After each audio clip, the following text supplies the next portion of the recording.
Hello friends, welcome back to our channel. ഇന്ന് നമുക്ക് ഒരു അടിപൊളി ചിക്കൻ കറി നോയമ്പ് തുറന്നു കഴിഞ്ഞിട്ട് ഏത് പലഹാരത്തിൻ്റെ കൂടെ കഴിക്കാൻ പറ്റിയ ഒരു അടിപൊളി ചിക്കൻ കറിയാണ് ഇന്ന് ഉണ്ടാക്കുന്നത്.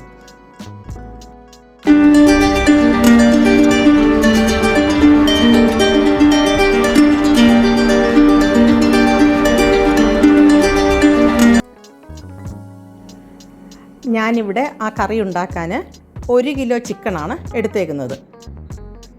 ബോണോട് കൂടിയുള്ള ചിക്കനാണ് എടുത്തേക്കുന്നത്. അപ്പോൾ അതിന് നല്ല ടേസ്റ്റ് ആയിരിക്കും.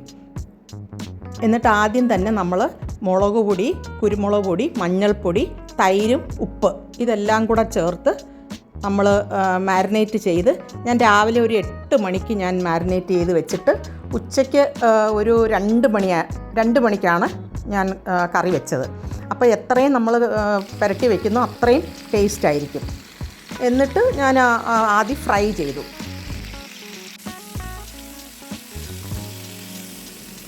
നമ്മളിത് ഫ്രൈ ചെയ്തിട്ട് കറി വെക്കുമ്പോൾ ഭയങ്കര ടേസ്റ്റ് ആയിരിക്കും. നമ്മൾ ഇത്ര മണിക്കൂർ നമ്മൾ ഈ മസാലയൊക്കെ പുരട്ടി വെച്ചേക്കുന്നതുകൊണ്ട് ഈ കറിക്ക് ഒരു പ്രത്യേക ടേസ്റ്റ് ആയിരിക്കും. എല്ലാവരും ട്രൈ ചെയ്യണം. അതേപോലെ എൻ്റെ ഈ വീഡിയോ സബ്സ്ക്രൈബ് ചെയ്യാതെ കാണുന്നവരുണ്ടെങ്കിൽ സബ്സ്ക്രൈബ് ചെയ്ത് സപ്പോർട്ട് ചെയ്യണം. എന്നിട്ട് നമുക്ക് സ്പൈസസ് എല്ലാം ഇട്ട്, സവാളയാണെന്നുണ്ടെങ്കിൽ സവാള ആവശ്യത്തിന് ഞാനൊരു 2 ചെറിയ സവാള എന്ന് പറഞ്ഞ ഒരു മീഡിയം സവാളയാണ്.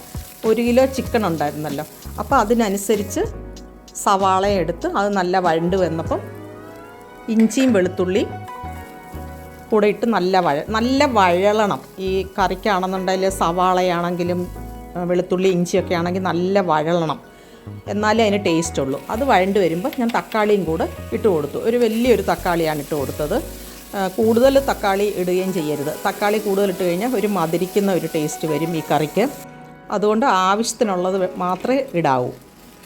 എന്നിട്ട് ഞാൻ അതെല്ലാം നല്ല ചെറിയ തീയിലിട്ടിട്ട് നല്ല വഴട്ടിയെടുത്തു.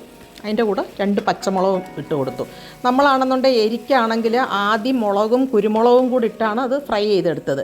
അപ്പോൾ എരിക്ക് ആവശ്യത്തിനനുസരിച്ചിട്ട് വേണം മുളക് പൊടി ചേർക്കാൻ. ഇപ്പോൾ ഇവിടെ ഞാൻ കുറച്ച് മുളക് പൊടിയും മല്ലിപ്പൊടിയും മസാലപ്പൊടിയും മഞ്ഞൾപ്പൊടിയും ഇത്രയാണ് ഞാൻ ചേർത്തത്. അപ്പോൾ ഓരോരുത്തരുടെ എരിക്ക് അനുസരിച്ചിട്ട് വേണം മുളക് പൊടി ചേർക്കാൻ. എന്നിട്ട് ആ മുളക് പൊടികളെല്ലാം കൂടെ അതിൻ്റെ പച്ച മണം മാറുന്നിടം വരെ നമ്മൾ ചെറിയ തീയിൽ, വലിയ തീയിടരുത്, ചെറിയ തീയിൽ വഴറ്റിയിട്ട് ഈ ഫ്രൈ ചെയ്ത ചിക്കൻ ആണെന്നുണ്ടെങ്കിൽ എടുത്ത് അതിനകത്തിട്ട് അതും എല്ലാം കൂടിയിട്ട് നല്ല മിക്സ് ചെയ്ത് വഴറ്റിയെടുക്കും.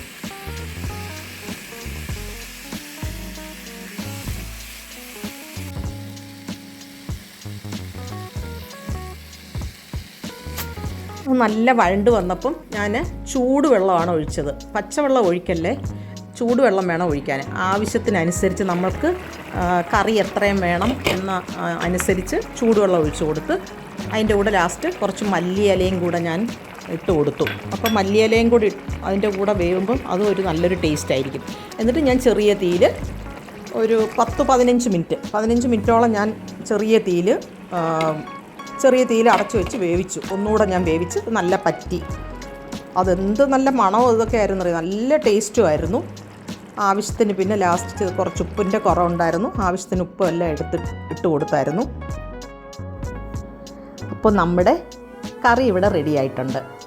ഈസി ആയിട്ട് എളുപ്പം ഉണ്ടാക്കുകയും ചെയ്യാം. നല്ല ടേസ്റ്റുമാണ്.